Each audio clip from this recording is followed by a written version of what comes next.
Hello everybody, you're listening to the Archer on 106.6 FM Wickham Sound. I'm your host Dane Cobain. This is the weekly radio show where we chat about the local arts news. We have a different guest on each week. We head over to the Rylight Zone for a short story and or some poetry. We play local unsigned and or independent music, and we catch up with Twangling Jack Ford for a weekly album review. As always, you can find us on Facebook. If you search for the Archer on Wickham Sound, you should be able to find us. You can also email me here at the studio on dane.cobain@wickhamsound.org.uk. That's dane.cobain@wickhamsound.org.uk. And you can listen to us again. We're repeated on Wickham Sound on Monday nights, or on the Wickham Sound Listen Again, iTunes, Spotify, and wherever else you get your podcasts. Please do go ahead and leave us a review on your podcast platform of choice. So this week we have a highlight show, but before we do that, we are going to head over to the Rylight Zone. And this is a short story that I wrote from an upcoming collection that I'm working on called Snowbound. This is Les Catacombes de Paris by myself, Dane Cobain. Les Catacombes de Paris. It had been a stressful day for Philibert Abser. It had been a stressful day for tout le monde. Revolution was in the air. King Louis XVI had been stripped of his titles and imprisoned at Le Temple. In the months since, he'd been plain old citoyen Louis Capet. It was January 21st, 1793, and Abser had been given the morning off work at the Hôpital d'Instruction des Armées du Val-de-Grâce to go and see the execution.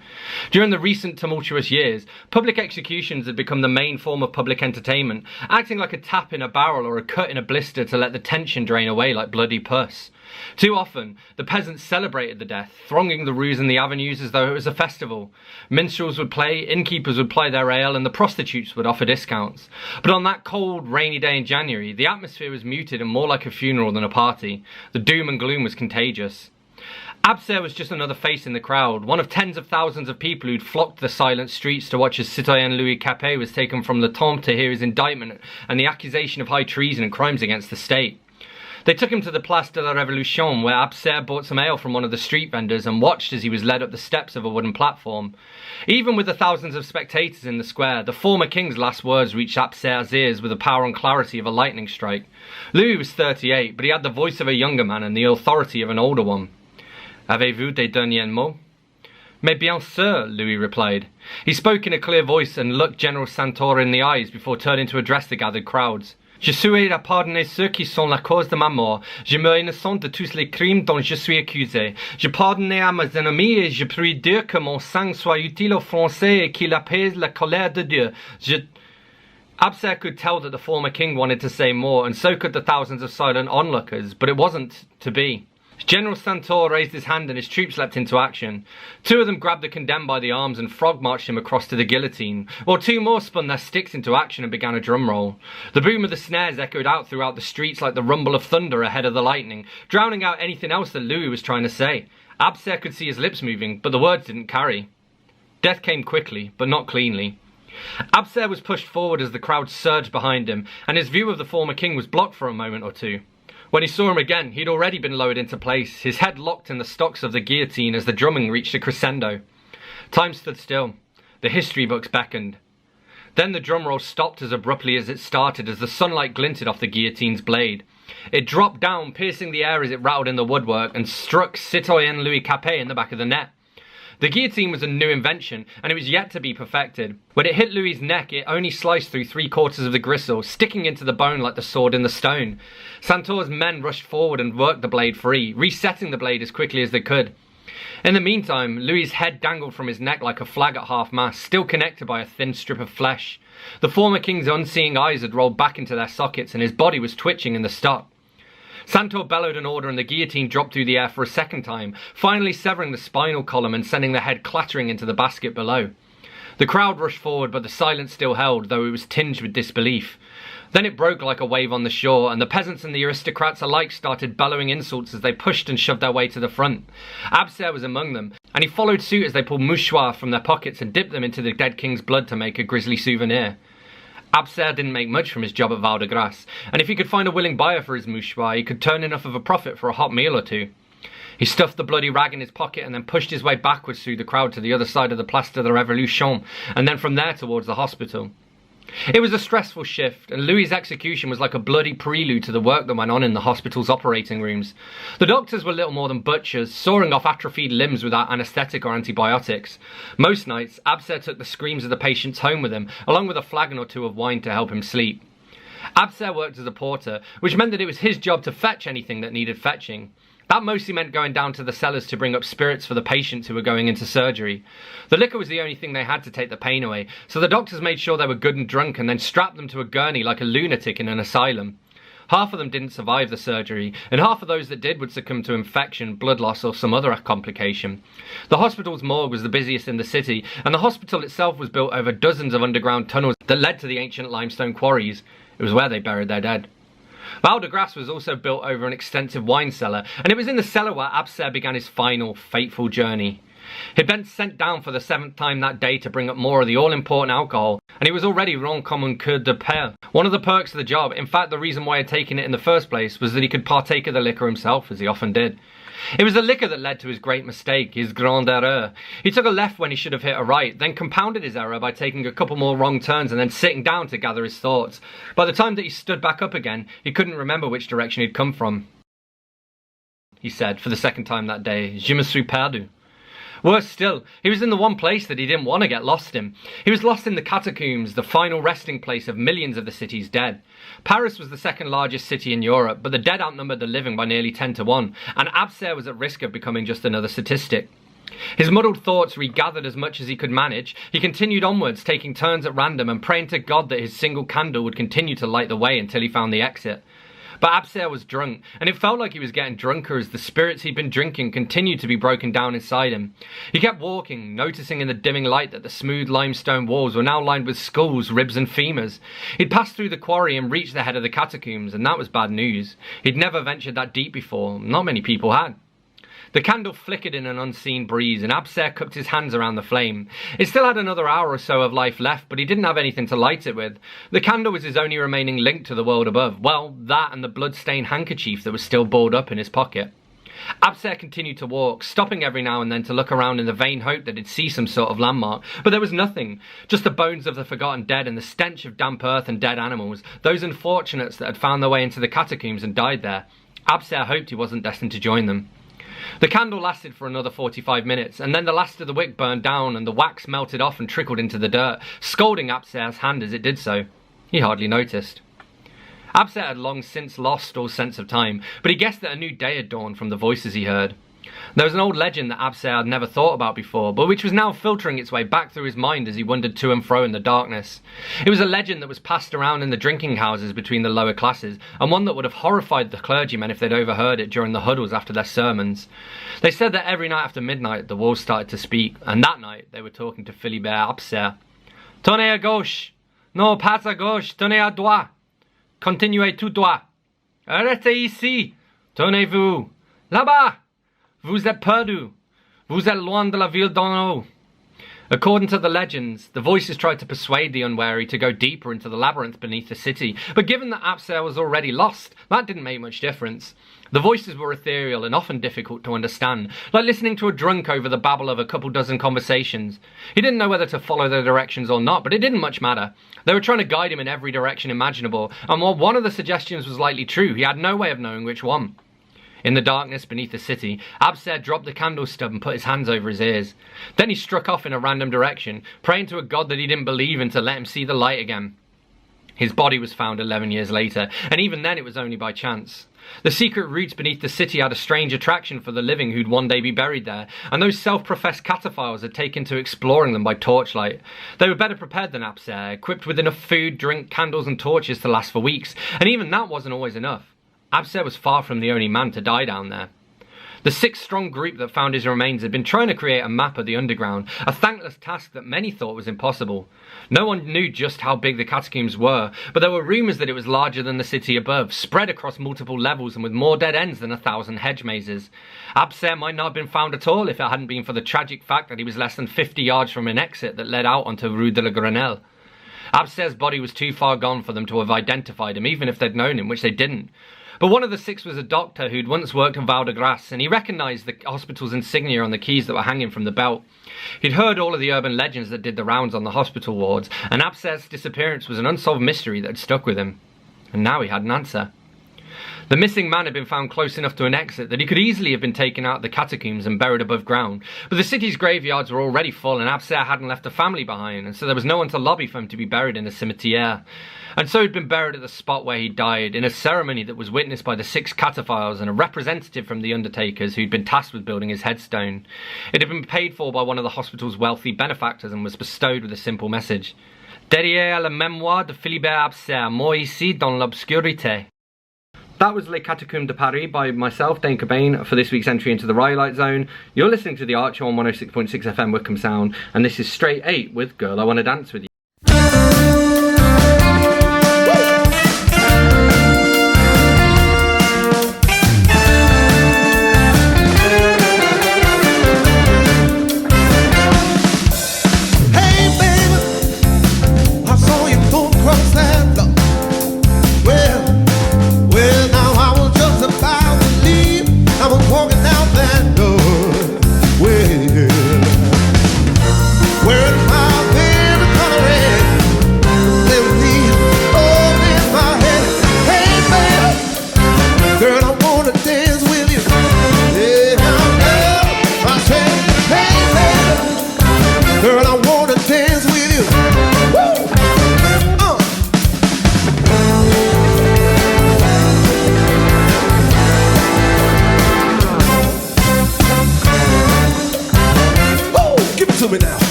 In the desert of Sitan and the gardens of Japan, from Milan to Yucatan, every woman, every man. Hit me with your rhythm stick, hit me, je t'adore, it's liberté. Hit me, hit me, hit me. Hit me with your rhythm stick. Hit me slowly, hit me quick. Hit me, hit me, hit me.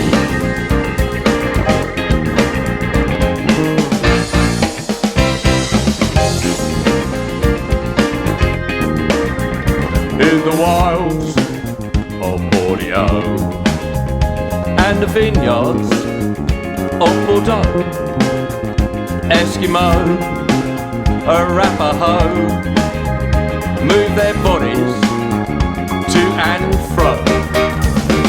Hit me with your rhythm stick. Hit me, hit me. Das ist gut, say, fantastic. Hit me, hit me, hit me. Hit me with your rhythm stick. It's nice to be a lunatic. Hit me, hit me, hit me.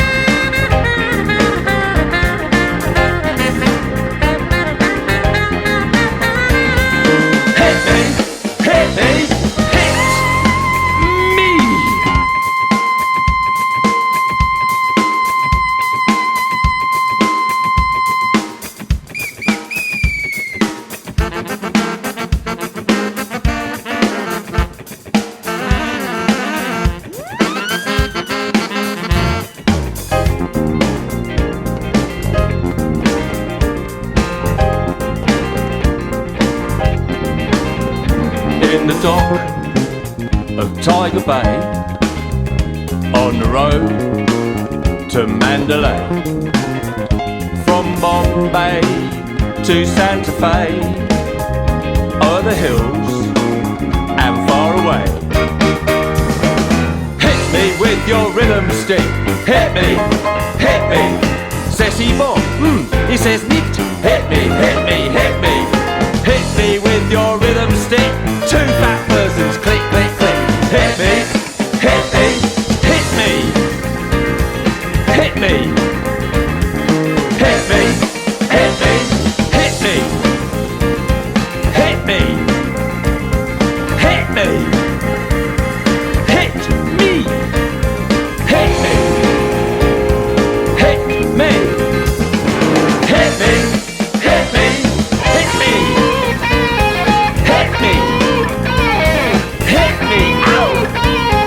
Hit me, hit me, hit me, hit me, hit me, hit me.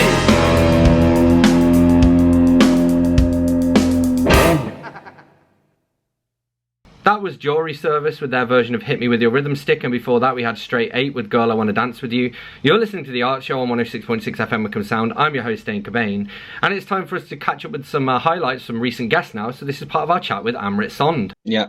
And you know, you talked about that like need to avoid predictability. Like, is that something you do with your songs? Do you leave yourself scope within them so that you can improvise a bit live, or any two live performances, are they kind of markedly different, or are you pretty much playing the same thing each time? It depends how well I know the piece. I can't improvise if I don't know the piece too well. Yeah. So, I mean, seriously, man, I can have the piece hanging around for about 4 years before I'm even going to risk kind of deconstructing it on stage. Yeah. I would say I don't change sections as such, but I do change the feel and I change the dynamics. Occasionally, I'll change certain phrasings just because, I'm thinking, oh, you know what, I made a mistake there where I shouldn't have played that phrase in that particular way, but it happened. But now I remember the way I was supposed to play that phrase. When I go on stage, now with the vocal stuff, there's even more happening within my head, so there's no scope for things to go wrong. So I wouldn't say I would need to know it. I would need to know my piece very well to be very, very comfortable with it for me to kind of take it to places. But some of my older stuff, which has been hanging around for over 10 years, them ones I rip apart. I literally rip them apart and I kind of dissect them. And if I'm running out of time, and now the vocals have come in now, so the vocals can take like 3-4 minutes longer to make the piece longer. So I'll just chop sections as it's going along. I'll just, I already played that section. I'll just kind of go straight to the vocal part now. Yeah. But the important thing is not to feel guilty about it, because we put a lot of pressure on ourselves to get your performance and the song right. Now, for me, it's important to deliver it in a manner that was suitable for the night, not just what I'd planned. So, things have changed quite a bit now. I'm less harder on myself. Yeah. Yeah. Otherwise, we just tear ourselves up and we get depressed about it. But yeah. Yeah. Cool. Awesome. And how would you describe your musical style? Is there like a genre you would say it fits under? Or like if you met somebody on the street and they asked you to describe what your music's like, how would you describe it to them? Oh God, I just say contemporary acoustic. Yeah, that that's. But I generally say to them, if they're that curious, then they can come to a gig, or I can play for Yeah. them. You give them a much better idea. I did try to explain it once what I did, what I do on the guitar, but man, it just came out like I was doing karaoke or something. Yeah. Yeah. Like one man band show. So I'm like, I just leave it to the imagination. Also, it's kind of nice that if you don't describe it too much, there's less expectations for and they can kind of make their own mind up, which is important to me as well, especially with the overtone singing. A lot of people don't know about it, and some of the African stuff I'm doing now. So it's kind of nice that they just perceive it in their own sense, Yeah. what their mind is, what they kind of make of it. Yeah, there's no expectations with me, even if they don't, they don't like it. It's just what I do. Yeah, I've kind of gone past the point of, you know, I wouldn't say caring, but taking note that someone didn't like it. It's important to push myself. Yeah, first and foremost, I do it for myself. Yeah. Yeah. That was a highlight of our chat with Amrit Sond, and now we are going to chat to Isaac Savage, a science fiction author. And I wanted to ask you, like, what's the difference between hard and soft sci-fi, and where do you think your book falls on the scales? Yeah. This is I've thought about where I fit for some time, because hard science fiction, as the name implies, really attempts to look at the realism and hard science in any particular type of expose, whereas soft sci-fi looks at the sort of psychology, sociology, and anthropology, blah, and all the other ologies that happens in a story, and they look at the societal sort of implications. Now, what that left me with was a between a rock and a hard place, to coin a phrase, and what that means is I've wanted to incorporate both soft and hard science fiction, and someone came up with a brilliant sort of genre of speculative science fiction, where you can blend the two together and have the best of both worlds, and therefore hopefully capture the readers from both hard and soft science fiction, if that makes any sense. Yeah, well, it does. And I suppose as well, it more reflects reality. Like, even if you look at the debates going around AI today, there's a lot of discussion about the technology itself and what the technology is capable of, but equally it's how we use that technology and what a society with lots of AI would look like. And I suppose it's a similar thing. And again, you can kind of cover both of those. And you mentioned that your books are like cautionary tales, I suppose. What are some of the cautions? I guess I can kind of imagine a few of them based on what you've told me, of it being that sort of post-apocalyptic sort of thing with the overseers and all of that. But what have you set out to warn us about? Well, I've set out to warn people, and I've based my warning on the conspiracy theories surrounding the World Economic Forum, which you may be aware about, and that's full of very, very wealthy and very, very powerful people who the conspiracy theorists believe want to dominate the world through a single organization, almost totalitarian, which is where George Orwell comes into my thinking. So elitist overlords is sort of like warning number one. Number two is unregulated, greedy industrialists. And this is where, again, wealthy and powerful technologists, industrialists, I'm gonna say people like Elon Musk, although I think he's more of a philanthropist than anything, but people that have that sort of power, who will develop technology which could put humanity at risk because they want the profits that could accrue from doing what they want to do. Then there's the rise of artificial intelligence that you've already mentioned, and robotics, and then think Terminator. And here's where Elon Musk came in with a good side, saying we've got to stop AI development because it's going to come to a bad end if we don't be careful about it.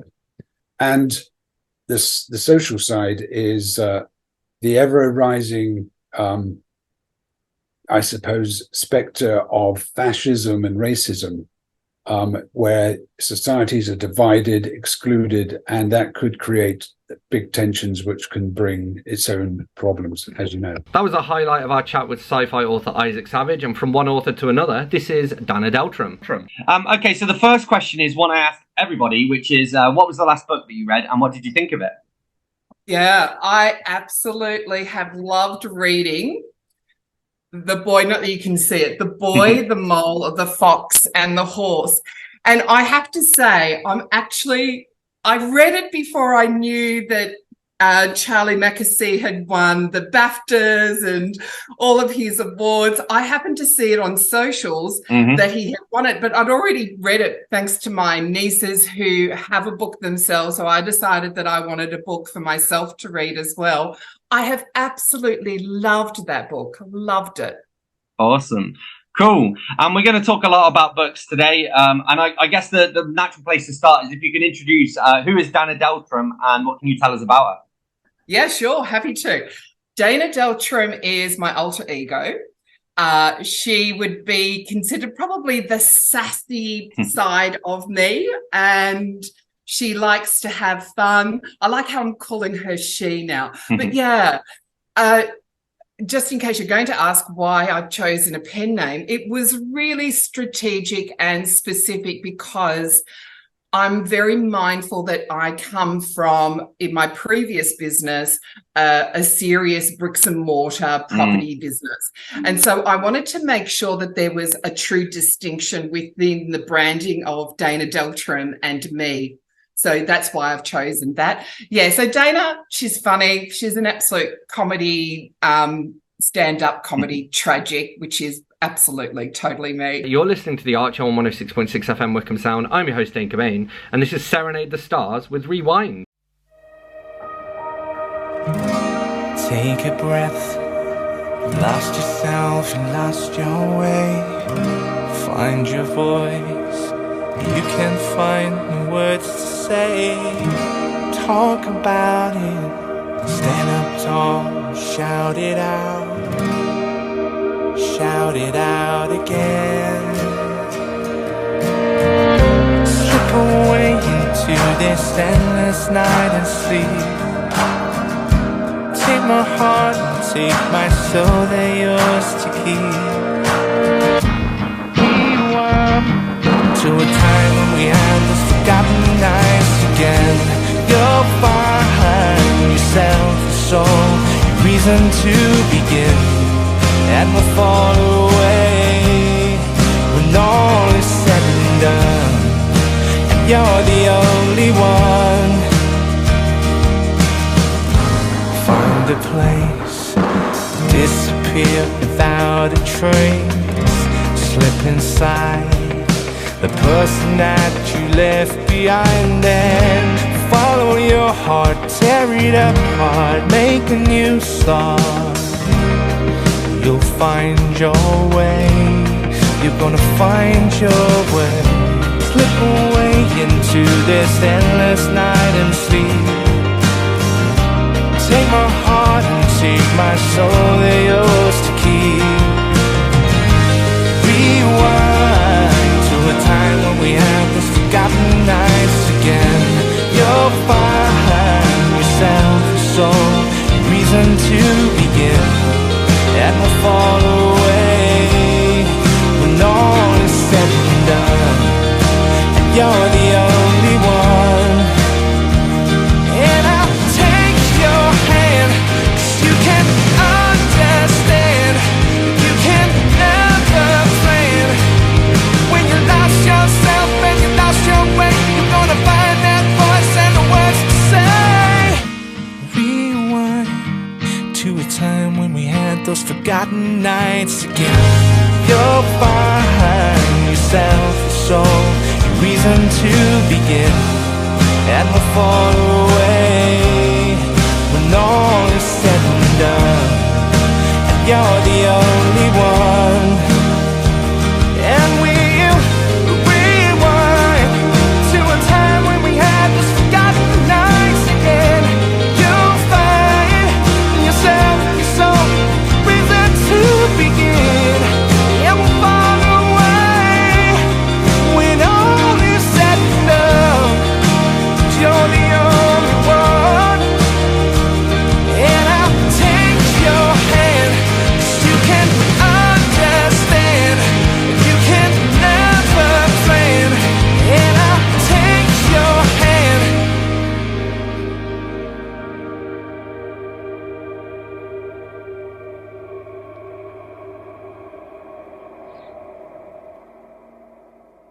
That was Rewind by Serenade the Stars. You're listening to The Archer on 106.6 FM Wickham Sound. I'm your host, Dane Cobain. This week we have a highlight show, and this is a highlight of our chat with author Marie Davis. Yeah, and it makes sense. I mean, kind of coming back to what we were talking about, the idea of like having a therapy animal, that you've got to, when you do have a child with ADHD, or I'm sure with just children in general, really, you have to look after yourself to be able to look after them. And I think that's what my experience of like a lot of my friends who are parents have found, is they put so much of themselves into their parenting that they almost sort of neglect themselves. And so I think it's a really good idea to have a book out there that actually helps people to look after themselves as well, so that they can be there for their kids. You want to be sticking around for a long time, right? And I wanted to ask you about some of the people you've worked with along your publishing journey. So perhaps I know you've worked with some coaches. I know you've got like a network of author friends that you kind of work with. You've got your team of like writers, editors, all of that stuff. So who are some of the people that you've worked with? Okay, so I've been incredibly lucky to come across this amazing team of publishing coaches.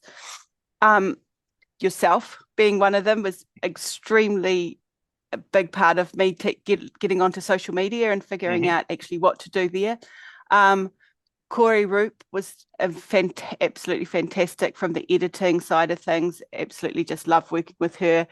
And being non-fiction, she really helped me build the book and make sure it was on the right track. Jana S. Brown, she's fantastic with newsletter promotions and actually, again, helping me get the book out there. And apart from that, there, CJ Anaya, Lauren Matthews, fantastic feedback on covers, book blurbs, just the general, a great team. And yeah, and since doing that, that was really for Marie Davis's book. That was the team that I worked with, but in the same thing, met up with a lot of students, and we do have our own little WeChat group, and it's fantastic. So we just kind of get on there and catch up now once a fortnight, and it's really good just to support each other through the process. That was part of our chat with Marie Davis, and this is part of our chat with Humans Can't Reboot. So how do you approach making music? What's some of the software that you use? Well, I often use Cubase. That's my go-to. I've started dabbling with some of the others as well, bit of Fruity Loops and some of the other ones, but Cubase is my go-to.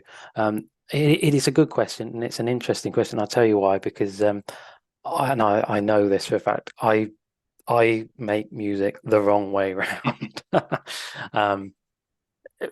And this is where Amy is a star, because almost everyone that you speak to that makes music, when they're making a vocal track, they will make the instrumental first. Yeah. Then you've got the melodies and everything. Then a vocalist can go over the top and start. I write my own lyrics, so I've sort of got the melodies in my head. Then I try to create the track, and then I do an awful version with my own voice to Amy to say, can we work with this? And then she's a star, and she always manages to make it work in the end. But I know how much of a pain that is for any vocalist, because normally it's instrumental first, then vocals. I tend to do it a bit back to front, and I'm aware of that.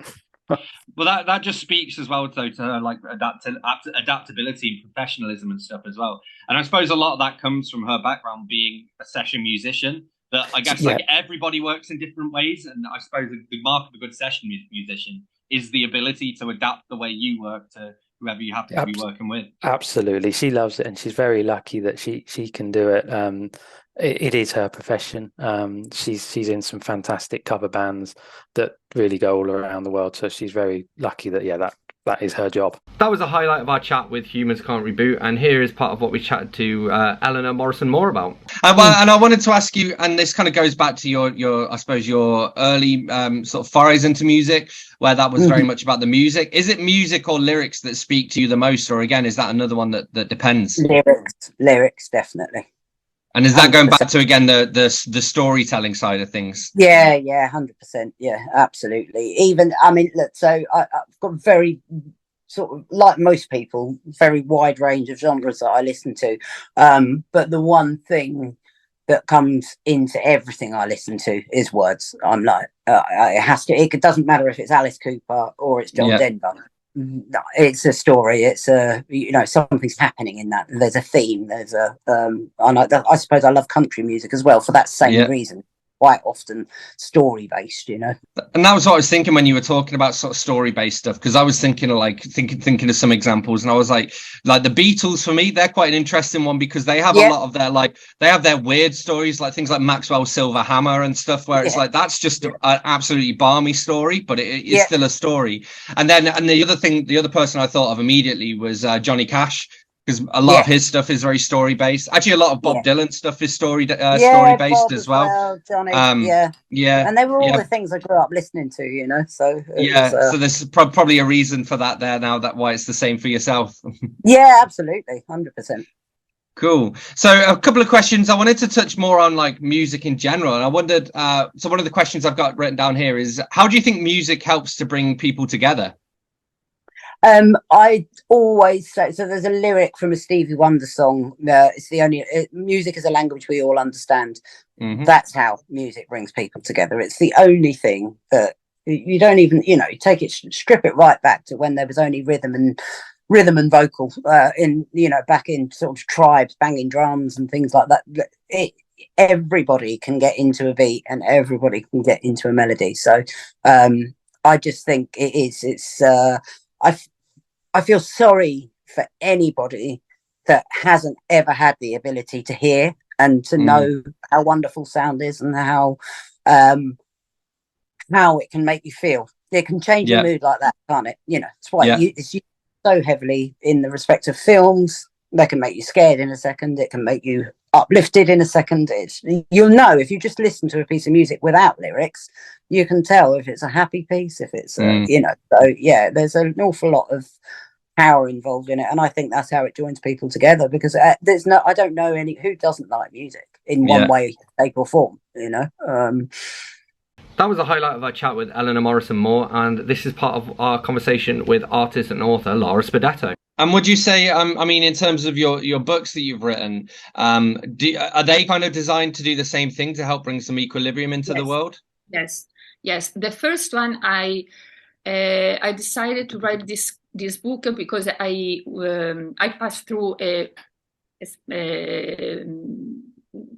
something in my life that put upside down my entire world. So I had to process and to go through this, and so I decided that I wanted to explain what happened to me, but not as an experience, but to say that it's something that can help to find this equilibrium. And obviously, it's a everyday job. It's not something that you achieve and you have forever. It's something that you have to try to find every day. Yeah, cool. And what kind of feedback have you had about your book so far? Because I know you've had sort of a decent number of reviews and a nice bit of sort of chatter and whatnot. Yes, it was very. I couldn't expect so many good reviews, and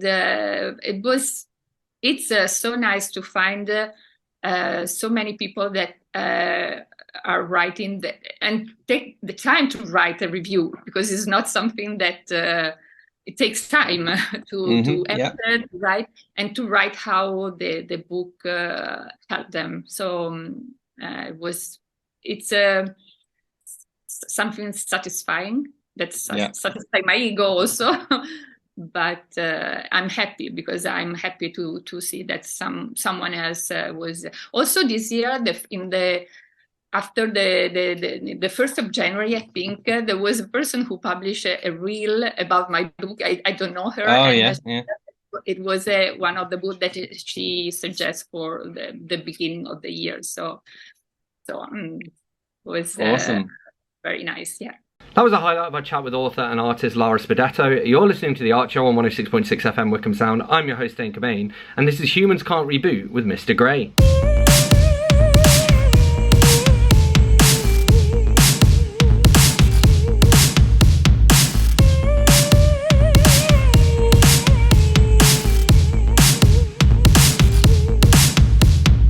On an English summer's day, you meet a man who leads you astray. You meet a man who complain on life like we're betrayed through yourself. Mr. Dorian Gray, Mr. Dorian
the once kind, gentle Mr. Grey, who we used to love and know, who we used to love and know, who we used to love and know.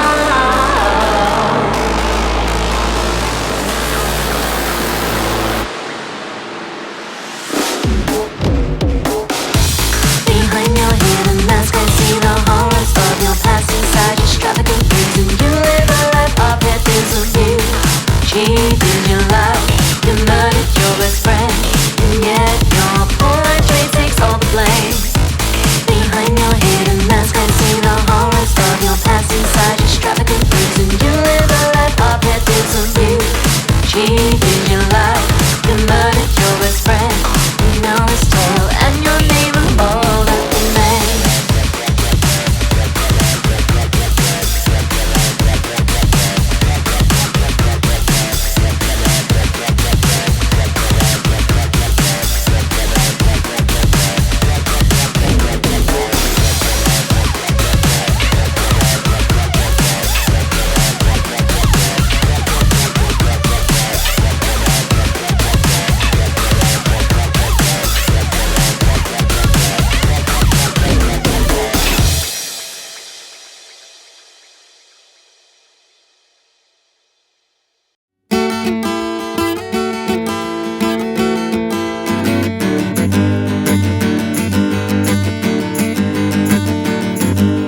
Baby, let me help you out. Darling, if you need me, just sing and shout, and I'll be there, just pick up the phone. Don't wanna think that you're on your own, so if you think that you need some company, don't be scared to come reach out to me. Don't hide away if you're feeling lonely. It's okay, oh baby, let me help you out.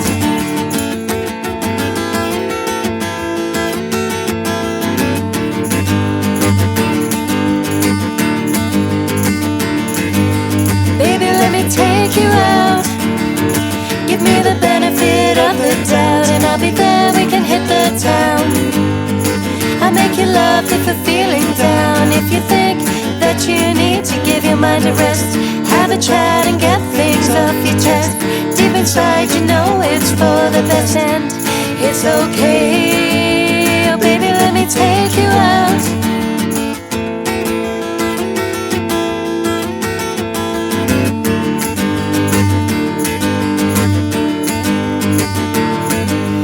Baby, let me make you smile. I can see it's been quite a while since you were free, so put on your shoes. We'll take a walk and talk about your blues, and I know about the pain that you've been through, the rage and disdain, I see it too. But please let me explain something to you. You'll be okay, baby, let me make you smile.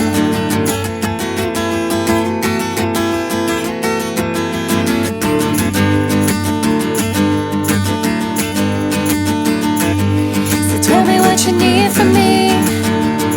Tell me the guy you want me to be, and I'll be there, just say the word. I want to help, but I haven't heard. So if you think that you maybe want some space, or perhaps you need a friendly face to get your head back to your happy place, that's okay. Tell me what you need from me.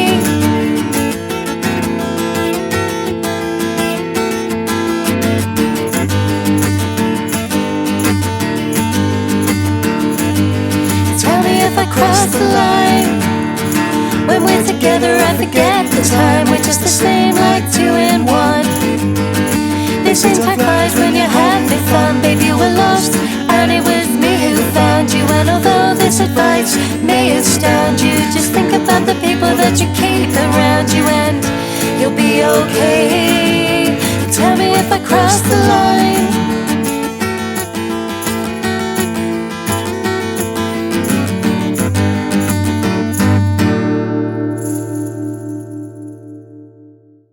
That was Help You Out by the Sepia Tone Folk Collective, and before that we had Humans Can't Reboot with Mr. Grey. You're listening to The Archer on 106.6 FM Wickham Sound. I'm your host Dane Cobain, and it's time for us to join Twangling Jack Ford over in the Oak Shed for this week's album review. Caravan in the Land of the Grey and Pink. It looks like I got this CD from Scorpion Records in High Wycombe. which stood where Sainsbury's now is, and was next to the Leaning Tower of Pizza. There was once a band from Canterbury called the Wild Flowers, and Wild was spelt like Oscar. The Wild Flowers split into two much more successful bands. One was Soft Machine, who I was interested in, mainly because three of their members went on to do stuff I really liked. David Allen formed Gong, and Robert Wyatt and Kevin Ayres did all kinds of crazy, strange and wonderful solo stuff. The other band was Caravan, and Caravan to me at the time just seemed to be the poor man's Pink Floyd. It was not until the noughties, when I bought a copy of their second album in a library sale for £2, that I really got them. I then bought most of their albums, and albums by ex-members like Hatfield and the North and National Health. Mostly I have to thank Jonathan Coe for turning me on to all things Canterbury with his book The Rotters Club, which is not just a celebration of prog rock, but accurately describes the rise of punk music. Caravans sound like the home counties, not quite folk but definitely not urban. They sing about golf girls and winter wine, and the land of the grey and pink, which is like a slightly more druggy Edward Lear poem. The music is mostly quite gentle and a bit wistful, which is why it did not really appeal to me when I was a teenager. There is a song that with a much different production could have actually been a Hands in the Air stadium sing-along for a band like Kiss. And with a slightly stronger sound it could even have been a hit for Caravan. But the thing about Caravan is that where Pink Floyd are bluesy, Caravan are jazzy. The drummer gives everything a jazzier feel. There is a side-long epic that builds nicely to what for Caravan is a very heavy riff, a bit like Sunshine of Your Love. Caravan, in the land of the grey and pink. Big thank you to Twangly Jack Ford for this week's album review. Thank you to everyone whose music I've shared, everyone whose highlights I've shared. As always, if you want to reach out to me here at the studio, you can do so on dane.cobain@wickhamsound.org.uk. That's dane.cobain at wickhamsound.org.uk. I'm particularly keen to hear from poets, performers, musicians, people with MP3s to share, people with local arts news. Here is something that I was set by a previous guest, Annette Valentine. And so she mentioned there is a gig on the 24th of June at Hazelmere Community Centre at 7:30 p.m. The Ultimate 60s show featuring Mike Berry, actor and hitmaker, 60 years in the music business, Kevin Taylor, Butlin's best, Annette Valentine, jazz singer, and backed by Dr. Seuss's UK hard-working band. Tickets £10, ring Hazelmere Community Centre on 01494 815 180. So yes, do get in touch if you have news of your own to share. You can also find us on Facebook. If you search for The Art Show on Wickham Sound, you should be able to find us. And we are repeated on Wickham Sound on Monday nights, or on the Wickham Sound Listen Again, iTunes, Spotify, and wherever else you get your podcasts. Please do go ahead and leave us a review. So I'm going to leave you with one last tune, and this is the Rockholder Morning Band with Inside a Bubble. I'll catch you next week.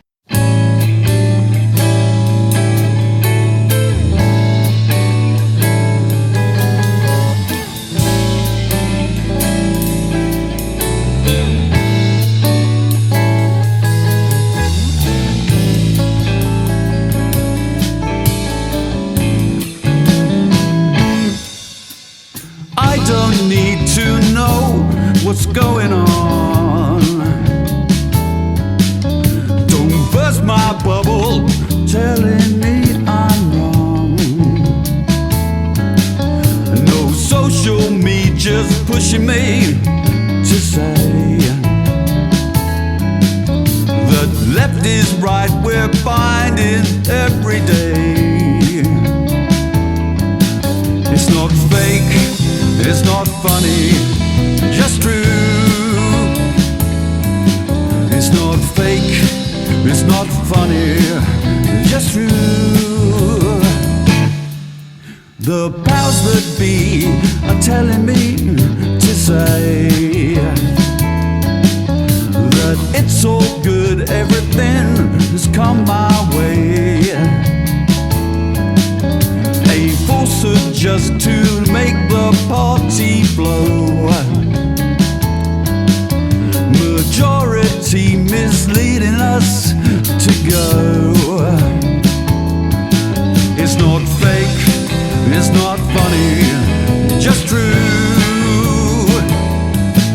It's not fake, it's not funny, just true.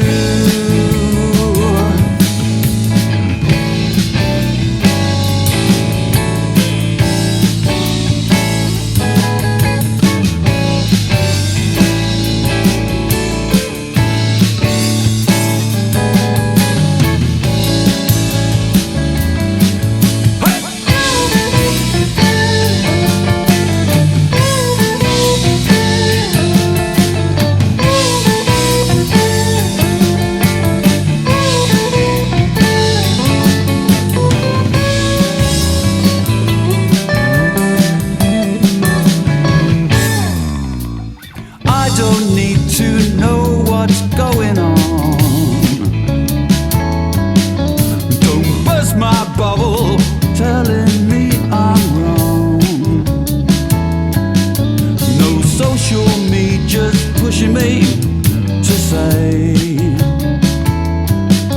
that left is right, we're finding every day. It's not fake, it's not funny, it's true. It's not fake, it's not funny, it's true. It's not fake, it's not funny, it's true. It's not fake, it's not funny, it's true.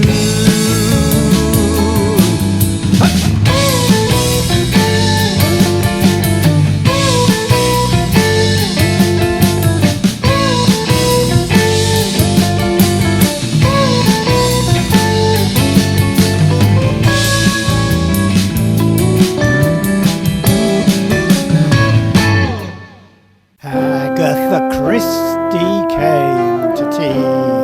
When